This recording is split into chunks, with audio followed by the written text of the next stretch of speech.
Todos e todos. Uma das grandes alegrias que eu tenho é poder ser professor. Eu quero aproveitar essa manhã de segunda-feira para dar uma aula. Essa minha live é uma aula numa temática teológica. Uma das alegrias que eu tenho é de estar envolvido com educação cristã já há 30 anos. Eu comecei muito cedo dando aula em escolas bíblicas, né, dentro de igrejas locais. Tive a oportunidade de dar aula em seminário, né? Embora profissionalmente eu sou professor de economia e gestão, mas a temática teológica sempre estará na minha vida. E essa semana eu quero me dedicar em compartilhar com os amigos o significado para dentro da fé cristã do que chamamos de Semana Santa. É claro que a Semana Santa ela teve uma força muito grande, principalmente na época da Idade Média, né? Ela estava no calendário litúrgico cristão, ainda quando só existia as igrejas católicas e ortodoxas, né, dentro da fé cristã. A tradição reformada, ou seja, a partir de 1517, que foi a Revolução Protestante, logo depois, lá na Dieta de Worms, né, que foi, na realidade, uma carta que os protestantes fizeram, retirando alguma coisa que eles entendiam exagerado dentro da cosmovisão católica, quando os protestantes se estabeleceram enquanto uma cosmovisão, eles retiraram, na realidade, a questão litúrgica, né, ou a questão sacra da Semana Santa. Mas eu sendo um cristão reformado, eu acho importante, né, que os cristãos saibam como foi cada evento que ocorreu na Semana Santa, né? E por quê? Porque todos esses eventos estão registrados, né, nos 4 evangelhos, né? Claro que vai ter eventos que vai estar somente num dos evangelhos, ou no máximo 2. Sempre lembrando, os 4 evangelhos são o evangelho de Mateus. O evangelho de Mateus foi um evangelho escrito para comunicar o significado da obra de Cristo para os judeus. Então, por isso que você vê no evangelho de Mateus uma abordagem muito forte para dentro da cultura judaica, resgatando várias profecias, resgatando questões da cultura judaica. O evangelho de Marcos é um evangelho curto, é um evangelho rápido, é um evangelho muito direto. Na realidade, é um evangelho que não está centrado muito em histórias, está centrado nas ações que Cristo fez. Porque o evangelho foi montado para dialogar a obra de Cristo com a cultura romana, com os romanos. Os romanos, por culturas, eles eram muito objetivos. Na realidade, eles queriam saber o seguinte: o que Cristo fez de efetivo? Eles não queriam filosofar tanto. Já o evangelho de Lucas, que é o evangelho longo, o evangelho detalhista, eu costumo dizer que o evangelho de Lucas, né, na realidade, é uma tese de doutorado. Por quê? Porque na realidade ele começa falando, né, que ele fez uma pesquisa ampla de 2 anos, entrevistando os personagens, os principais personagens, né? Na verdade, fazendo um levantamento estatístico, qualitativo, na realidade, para depois ele começar a escrever seu evangelho. Então, é um dos evangelhos que prova muito bem a historicidade, né, de Jesus Cristo. E o evangelho de João é um evangelho mais apologético, né? Ele já foi escrito no final da vida de João, quando João já estava com mais de 90 anos. E João, na realidade, se atém ao que Cristo fez dentro de Jerusalém. Então, na realidade, ele vai centrar, ele está querendo provar, na realidade, a divindade de Jesus. Enquanto Lucas mostra Jesus Cristo homem, João, no seu evangelho, mostra Jesus Cristo ser divino. E então, isso posto, os 4 evangelhos, eles na realidade, eles dão uma abordagem importante para o que nós chamamos da Semana Santa. É claro que os eruditos, né, os estudiosos, os biblistas, eles vão, claro, né, fazendo uma abordagem científica do estudo da Bíblia, eles vão, na realidade, discordar um pouquinho na questão das datas, né, que ocorreram essa Semana Santa, né? Alguns vão estar trabalhando entre o ano 30 e 36, né, da era cristã, outros vão trabalhar com o ano 30 a 33. É claro que são abordagens, né? Na realidade, quando você vai estudar as questões das teses que comprovam o aspecto histórico, verídico, né? Você coloca a prova A, prova B, prova C, prova D, prova E, prova... Então, é interessante você, na realidade, ler um pouquinho, né, alguns escritos do Dodge. Outro também é bom ler também é o Cheston Birds. É interessante ler. O F.F. Bruce também é uma referência boa para ler dentro dessas questões de historicidade. Bom, na realidade a Semana Santa, né, nós vamos trabalhar para dentro da questão do que começa no domingo, chamado Domingo de Ramos, e vai até o domingo, né, da ressurreição.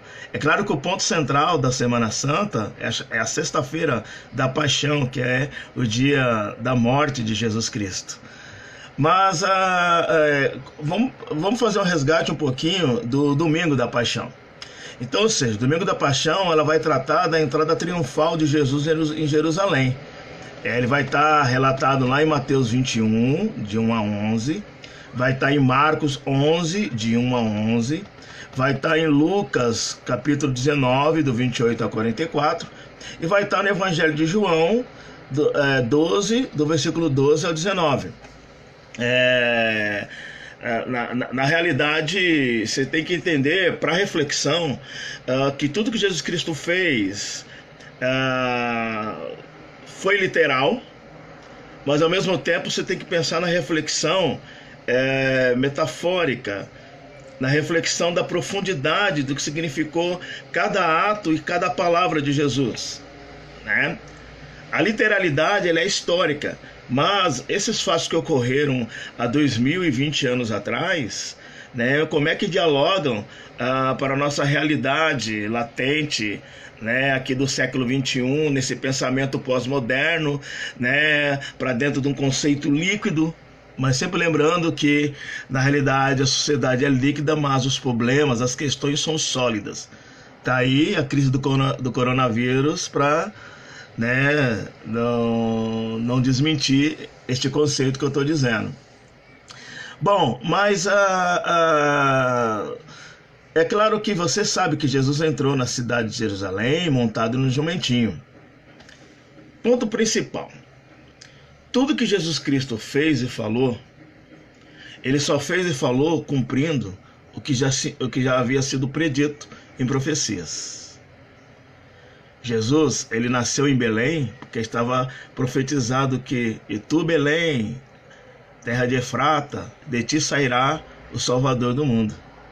Jesus, ele foi para o Egito e ficou lá como refugiado durante 2 anos, porque estava escrito: "Do Egito te chamei, meu filho", e assim por diante. Para quem gosta de ser estudante da Bíblia, você pode fazer uma tabela pegando os fatos principais da vida de Jesus e comparar, né, com as profecias, né? Então você pode pegar Isaías, pode pegar Zacarias, pode pegar Ezequiel, pode pegar os Salmos, né? Alguma coisa de Daniel. São os livros proféticos, né, que na realidade apontam para atos, né, de Jesus Cristo. É um exercício interessante de você fazer, somente, né, se você tiver aí de quarentena, né? É um exercício teológico interessante de se fazer. Outra coisa interessante, enquanto Jesus entrava em Jerusalém em direção ao templo, você lembra que muitos estendiam suas vestes e ramos de árvores pelo caminho. Esse evento, ela está ligada com as profecias do profeta Zacarias. Lá em Zacarias 9, somente no versículo 9, né, na realidade você vai ver ele prevendo, ele falando a respeito da entrada do Salvador. E estender os mantos significa sinal de honra, sinal de respeito, sinal de entrega, né? E ramos é simbolismo de alegria. Então, está dentro de uma cultura judaica, né? Além disso, né, você pode também aproveitar a questão do Domingo de Ramos lá no Salmo 118, né? Que é um salmo messiânico, né? Um salmo que vai realmente relatar a procissão do Messias. Então, aquela alegria daquelas pessoas naquele domingo foi que ela estava na esperança, né, de que tinha chego o Messias para elas. O verso 26 do Salmo 118 deixa bem claro isso daí, né? O significado para dentro daquela cultura judaica, né, da entrada do Messias, da entrada do Salvador para dentro de Jerusalém. Um outro fato que acontece no Domingo de Paixão, ele vai relatar, e vai estar, na verdade vai estar só em Mateus e Marcos. Mateus 21 e Marcos 11 vai estar relatando, né, que Jesus passa a noite em Betânia. Jesus, né, Betânia, gente, na realidade, alguns geógrafos bíblicos vão dizer que Betânia ficava distante a cerca de 10 quilômetros de Jerusalém. Então, basicamente, Betânia fazia parte da região, vamos assim dizer, com muitas aspas, da região metropolitana, né, de Jerusalém. Então, estava ao lado, e a Bíblia vai nos dizer que Jesus foi passar uma noite na casa da família de Lázaro, Marta e Maria. Ok? Então, o Domingo da Paixão, esses são os dois fatos principais. A entrada triunfal é o fato principal, o fato das hosanas, o fato da entrada do rei, o rei chegou, né? Muito embora nós vamos ver durante a semana que há outros desdobramentos, ok? Bom, hoje é segunda-feira e hoje eu quero começar a finalizar essa minha live falando dos fatos principais da segunda-feira, né, da Semana da Paixão. Eu vou trabalhar com 3 fatos, né, que eu julgo importante na segunda-feira da Paixão, né, partindo da historicidade e da literalidade de analisar Jesus Cristo naquela semana que antecede a sua morte e ressurreição. Na verdade, o primeiro fato vai estar registrado em Mateus, versículo 21, do 18 ao 22, e vai estar registrado também em Marcos, capítulo 11, 12 ao 25. Aliás, o primeiro fato é aquele famoso fato do encontro de Jesus com a figueira, né? Tudo que Jesus fez e falou não foi por acaso, gente. É importante que vocês saibam disso, né? Jesus Cristo, em sendo mestre e tendo um tempo curto de ministério aqui na terra, né, nós cristãos acreditamos que Jesus Cristo, na realidade, viveu 33 anos, mas o seu ministério, ou seja, a sua atuação propositiva enquanto Salvador, enquanto pregador, foram de 3 anos e meio, né? Então, assim, o primeiro fato que eu quero relatar é o encontro de Jesus com a figueira.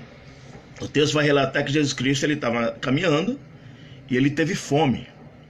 E era muito comum as pessoas que caminhavam, quando elas tinham fome, elas procuravam alguma árvore frutífera, né, para comer.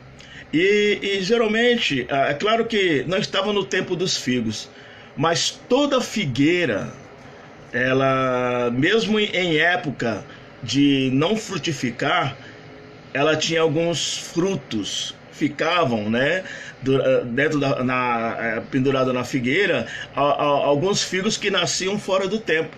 Então era muito comum qualquer israelita, né, dentro da sua cultura, ia saber que se ele procurasse qualquer figueira, algum figo ele ia encontrar. Mas aí Jesus Cristo ele faz algo estranho, algo até chocante, que ele tem fome, ele chega diante da figueira e ao ver que não tem fruto, ele amaldiçoa aquela figueira. Ele fala: de ti não será mais nenhum fruto. E a Bíblia vai dizer que essa figueira, ela apodrece na hora. Bom, qual o significado metafórico para a gente? O que significa então para a gente? Na realidade, alguns biblistas vão dizer que Jesus Cristo já havia passado, todas as vezes que ele foi em Jerusalém, ele tinha que passar em frente a essa mesma figueira. E alguns vão dizer que toda vez ele procurava fruto nessa figueira. E ele nunca encontrava. E a mensagem que esse texto pode nos trazer, do ponto de vista das relações humanas, do ponto de vista do cotidiano,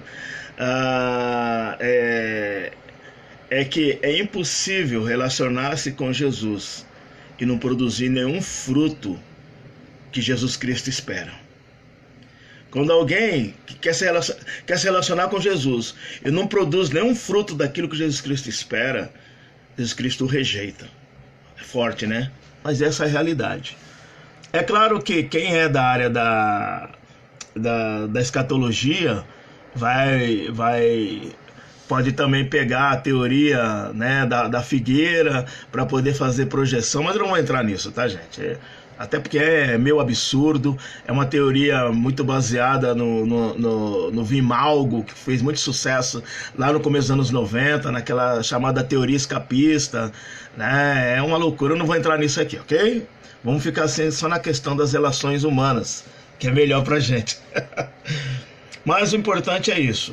O primeiro ensinamento desse primeiro fato da segunda-feira da paixão é que não tem como se relacionar com Jesus e não produzir nenhum fruto que comunica ao próprio Jesus Cristo. Não tem como se relacionar com Jesus e não frutificar em você amor. Não tem como se relacionar com Jesus e não frutificar em você solidariedade. Não tem como se relacionar com Jesus e não frutificar em você fraternidade.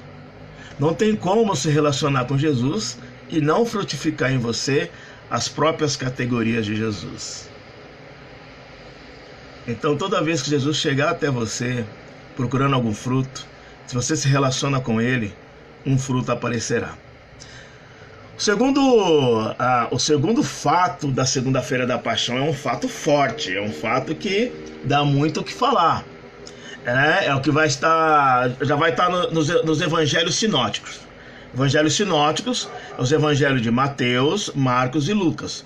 Por que sinótico? Sinótico vem de uma terminologia grega que significa mesma visão, mesma ideia, mesma história. Embora, como eu já disse no começo, cada evangelho está direcionado para um tipo de gente, mas os evangelhos sinóticos vão relatar basicamente os mesmos fatos e histórias. Então, lá em Mateus 21, 12 ao 16, em Marcos 11, do 15 ao 18, e Lucas 19, do 45 ao 48, vai relatar o segundo fato da segunda-feira da paixão, que é o Azorraig. Tem até uma música do Zé Ramalho, muito legal, né? Que ele fala do Azorraig. Vale a pena você ouvir. É uma música de uma temática social. Mas o fato principal é a chamada purificação do templo. Em que Jesus ele olha para o templo e ele percebe ali que tinha tudo menos adoração ao Senhor. Bom, vamos entender um pouquinho, né, o background, né, dessa questão do templo. A economia de Jerusalém girava em torno do templo. O templo ele era dirigido por dois grandes partidos religiosos que tinha naquela época. É claro que existiam 4 partidos. Tinha o partido dos saduceus, o partido dos fariseus, o partido dos essênios e o partido dos zelotes. Fazendo uma analogia do que temos hoje, uma analogia bem rasa, tá, gente? Os saduceus e os fariseus se podia chamar de alguma coisa mais ligada a uma direita, centro-direita. Os essênios e os zelotes se podia trabalhar com o aspecto de uma esquerda e centro-esquerda, tá? Só para você fazer uma analogia. Os saduceus geralmente era elite sacerdotal. Os saduceus era um partido formado somente pelos sacerdotes, somente por aqueles que iam dirigir o templo, formado por aqueles que cuidavam do culto. Geralmente era do partido dos saduceus que saía o sumo sacerdote, que era aquele que era dentro da cultura judaica, que representava o povo perante Deus. Os fariseus, na realidade, era um tipo de intelectuais também, mas muito mais voltado para o comércio e também para a questão. Eles dominavam o comércio do templo, eles dominavam o sistema de bancas, né? Que vai resultar futuramente nos bancos, né? Você tinha os fariseus, né, na realidade, eles eram muito identificados por um moralismo muito exacerbado. Eles eram extremamente moralistas. E moralista é aquele que quer te impor alguma coisa e ele mesmo não faz. O fariseu também, tal qual o saduceu, era também hipócrita. É que o saduceu era aquele mentiroso, hipócrita com grife. Os fariseus é o mentiroso, hipócrita, né, escrachado. É aquele que trabalha literalidade, enfim. Né? Era os dois partidos que dominavam, né, a religião. Você tinha os zelotes. Os zelotes, na realidade, eles eram um partido criado exatamente com a intenção de libertar Israel do domínio romano. Então eles eram um partido muito formado por terroristas. Eram geralmente o sangue nos olhos, né? Algumas tradições cristãs vai dizer que Judas ele era também ligado aos zelotes, e um dos discípulos, né, de Jesus Cristo foi um zelote, que era Simão o Zelote. Então eram geralmente homens extremamente violentos, homens que não tinham medo de morrer, e eles faziam muito atentado aos romanos. E tinha os essênios eram aqueles que queriam ficar afastados de tudo.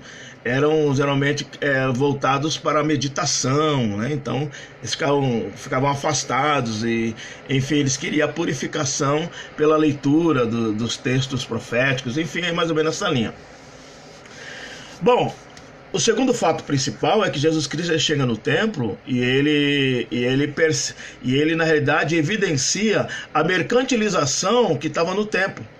Porque toda a economia judaica girava em torno do templo. Pensa comigo aqui, vamos fazer uma conta rápida. Alguns biblistas vão dizer que naquele momento histórico de Jesus existiam cerca de 7 milhões de judeus vivendo fora de Jerusalém. E dentro da tradição judaica, principalmente na Páscoa, todos os judeus basicamente voltavam para Jerusalém. Ok? Se fizermos uma conta de português bem rasa, se 10% dos judeus que viviam naquela época voltassem para Jerusalém na Páscoa, tínhamos ali um contingente de 700 mil pessoas circulando ali. E tinha um segundo aspecto: as pessoas iam no templo, e a forma de você cultuar no templo era fazer sacrifício. O culto no templo era sacrificar para que seus pecados fossem perdoados. Essa era a dinâmica, né, do culto no templo. Então as pessoas chegavam, a adoração para eles era, na realidade, sacrificar alguma coisa ao Senhor Deus para que os pecados fossem perdoados. Então as pessoas traziam, o culto era ofertar. Então você ofertava boi, você ofertava ovelha, bode, pássaro, porção de farinha, dependendo um pouco do seu pecado. Então vale a pena você ler o livro de Levíticos. O livro de Levíticos estabelece para cada tipo de pecado que deveria ser ofertado. Essa é a dinâmica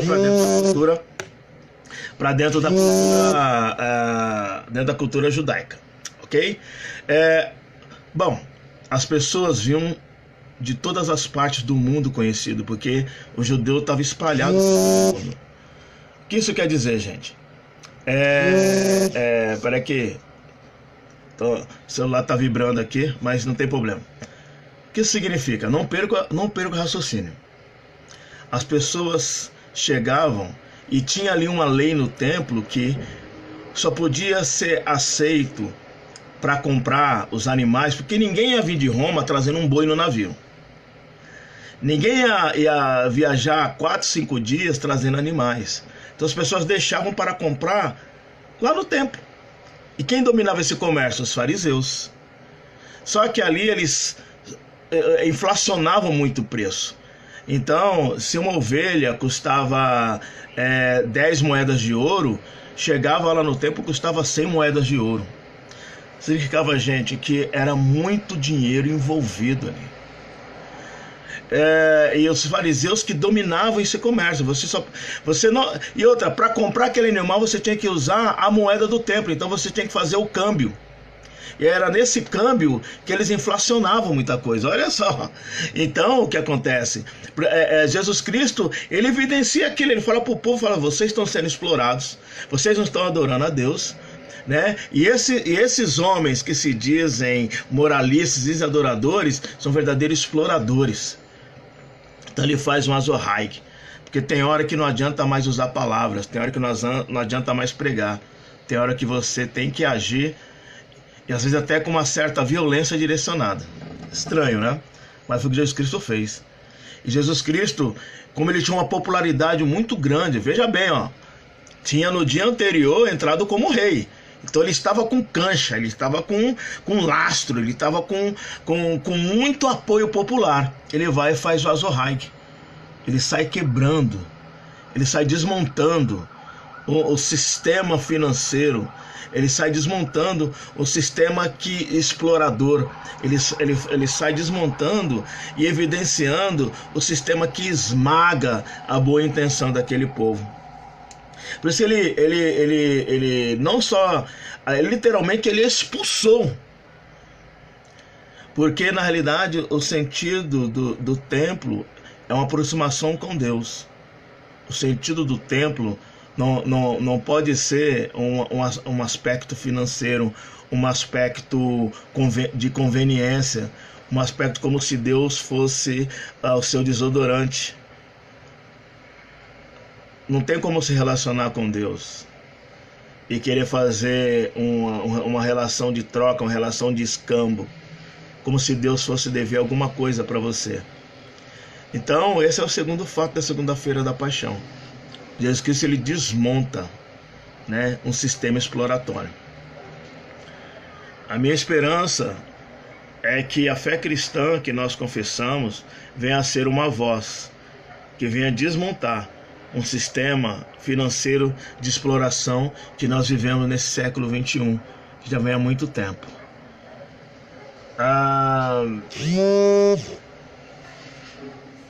O terceiro fato vai estar relatado somente em Marcos capítulo 11, verso 19. O terceiro fato, né, da segunda-feira da Semana da Paixão, né? O Evangelho de Marcos relata que, já sendo tarde, Jesus saiu da cidade de Jerusalém. Muito provavelmente ele voltou a Betânia, pois no dia seguinte eles viram a mesma figueira que havia sido amaldiçoada. Mas o fato principal da segunda-feira da Paixão, né, é o azorraig, a purificação do templo. Tem uma controvérsia teológica que alguns vão colocar um quarto fato na segunda-feira da Paixão, mas vale a pena aqui nós fazermos uma reflexão que é Maria ungindo os pés de Jesus. E é muito interessante, né, que na realidade Maria ela pega o tesouro dela, né? A Bíblia fala que era um perfume que ela trabalhava, um perfume que ela tinha, e esse perfume de alguma forma era uma reserva, né, financeira que ela tinha para o dote de casamento. Estava reservado para purificação dentro da cultura judaica, tá, gente? Então, por isso que é importante. Por isso eu sugiro que você leia um livro muito interessante chamado Jerusalém na Época de Jesus. É um livro muito interessante para você entender a dinâmica antropológica, sociológica, histórica, geográfica, né, da Jerusalém e a cultura judaica naquela época de Jesus. Vale a pena você ler.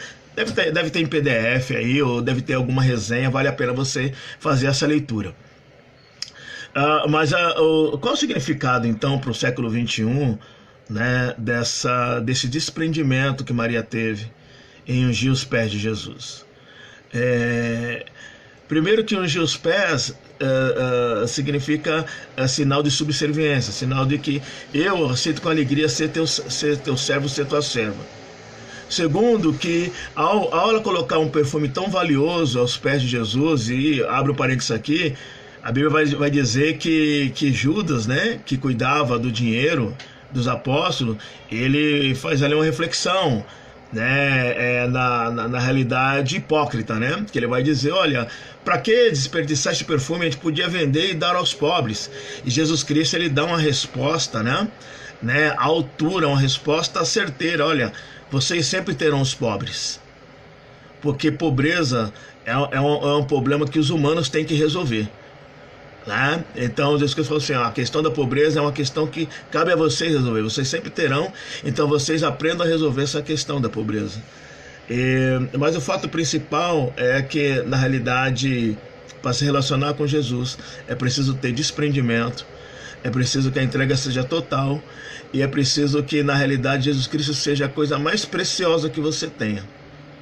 Acima dos seus bens, acima daquilo que você considera valioso do ponto de vista monetário. Para se relacionar com Jesus, é preciso estar desprendido. Gente, não há nenhum problema em você ter bens. O problema é esses bens te ter. Ok? Então, na realidade, a segunda-feira da Paixão podemos dizer que teve 4 fatos importantes. O principal foi o Azorraig. Ok, gente? Vamos terminar nossa live, nossa aulinha por aqui. E amanhã eu volto falando da terça-feira da Semana da Paixão. Ok? Então, continue aproveitando o seu dia, né? Leia livro.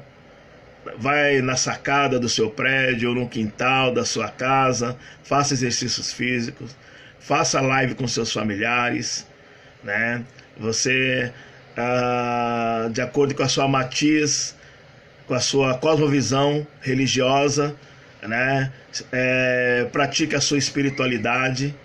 E o que eu tenho a dizer é que, em nome de Jesus, eu desejo saúde e paz para todos e todas. Uma boa segunda-feira. E até mais.